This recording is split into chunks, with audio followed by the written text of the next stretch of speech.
Pediatric nurse Genene Jones often had intense reactions to the death of a child on her ward. While no one likes losing patients, for Jones, it was common since she chose to care for the sickest children.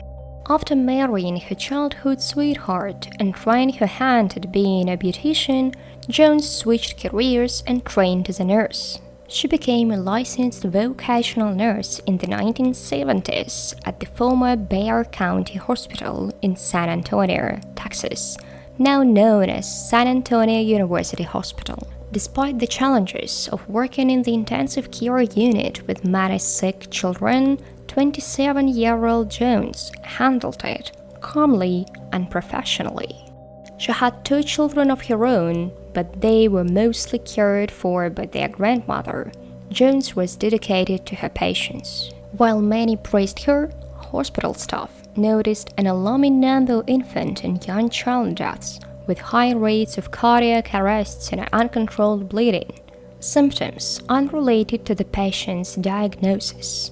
When the death toll reached double digits, a commission launched an internal investigation revealing that about 20 children had died from cardiac arrests or hemorrhage.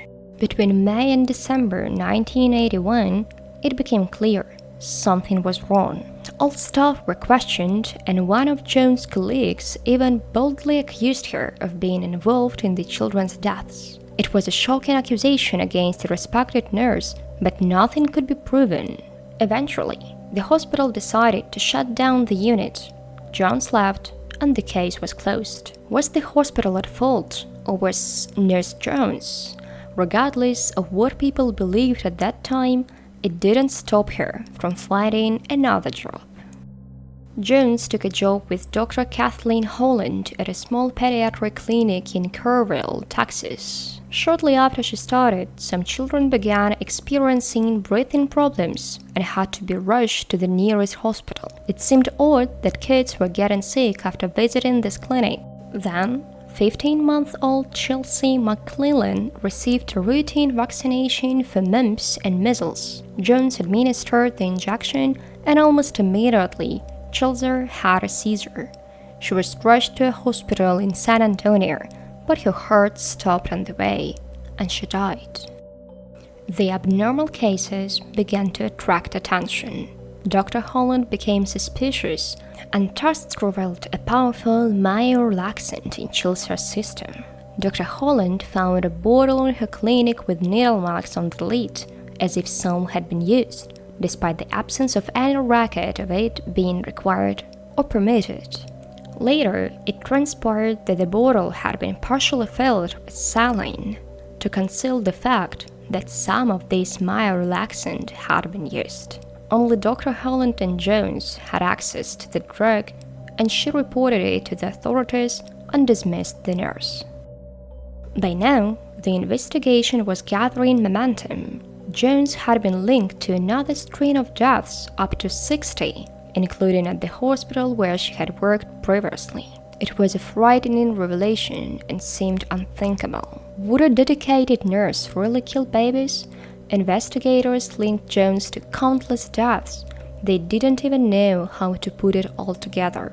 Evidence showed that she injected infants with lethal doses of drugs to cause heart failure and bleeding.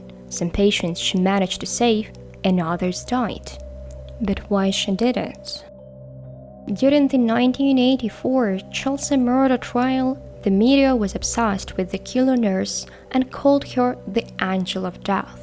Prosecutors suggested that Jones, then being 33, injected children with drugs to demonstrate a need for a pediatric intensive care unit at a nearby hospital. Other prosecutors claimed Jones led her victims to the brink of death so she could then take action and save them, looking like a heroic miracle worker. She was found guilty and sentenced to 99 years in prison. A little later that year, Jones went on trial again for the poisoning of 4-week-old Roland Santos, which occurred in January 1982. Lawyers claimed that she had injected Roland with the blood-thinning drug heparin. Fortunately, this time her victim survived, and again Jones was found guilty and sentenced to 60 years in prison. After Jones was found guilty, Bexar County Hospital feared further litigation and destroyed countless records that could link her to other murders to avoid costly payments and further embarrassment. The true number of her unfortunate victims will never be known again.